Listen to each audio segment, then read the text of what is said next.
እንዴና ተናነ የት ሆነ ነው የጠፋኸው?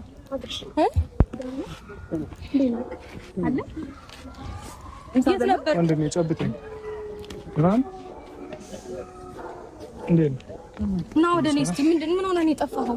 ለምንድን ነው የጠፋኸው? ስልክህን ለምንድን ነው ሲወስዱብህ ዝም የምትላቸው? ስንት ቀን ስደውልልህ እኮ ስልክ አይሰራም አይደል? ለቃቂው ልጁን አታስጨው። ያው ዲያብት ገና ካሁኑ እየጀመራት ነው እቺ ልጅ። 5 ቀን ሰላም የነበረ ሰውዬ ተረብሽብኝ ነው። ተይ እንጂ ሌላ ምትይው የለሽም። በስርዓት ነው ያው ልጅ ከዚህ በኋላ አይደለም 5 ቀን ምናምን ለደቂቃ እንኳን ከዚህ አጠገብ እንድደርሽ አልፈልግም። ገባሽ አይደል? ደህና አይደለም? ደህና ምንድን ነው ያስነካሽው? ምንድን ነው የሆንከው? ደህና ነው ምናምን እንስማማ መጀመሪያ እኛ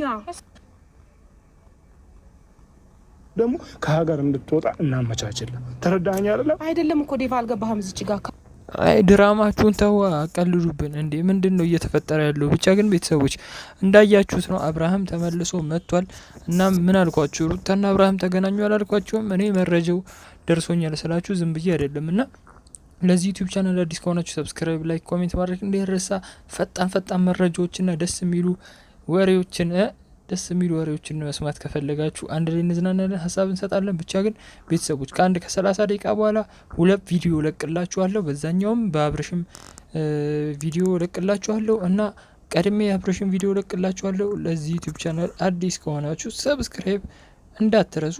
እንቀጥል። ብቻ ግን እኔ አብርሃም ምን ሆኖ ማን እንደመረጠውላ አላየውም። አሁን ቪዲዮን ገና አሁን እንዳየሁት ነው። ምንም አንድ ላይ ከእናንተ ጋር እንመለከታለን። እኔ ዝም ብዬ አሁን ላይ ምንም ሳላይ ከመቀባጥርላችሁ ከ30 ደቂቃ በኋላ ጠብቁ። ምርጥ ቪዲዮ ነው ጠብቁት። እውነቴን ነው። አብርሃም እንግዲህ ሄርሜላን የመረጠ ይመስላል፣ ግን ሩታንም የመረጠ ይመስላል። እስቲ አስረዱኝ የምታውቁ ካላችሁ። እስቲ ሀሳባችሁን ደግሞ ኮሜንት ሴክሽን ላይ አስቀምጡልኝ። ወዳችኋለሁ፣ አከብራችኋለሁ። ይመቻችሁ።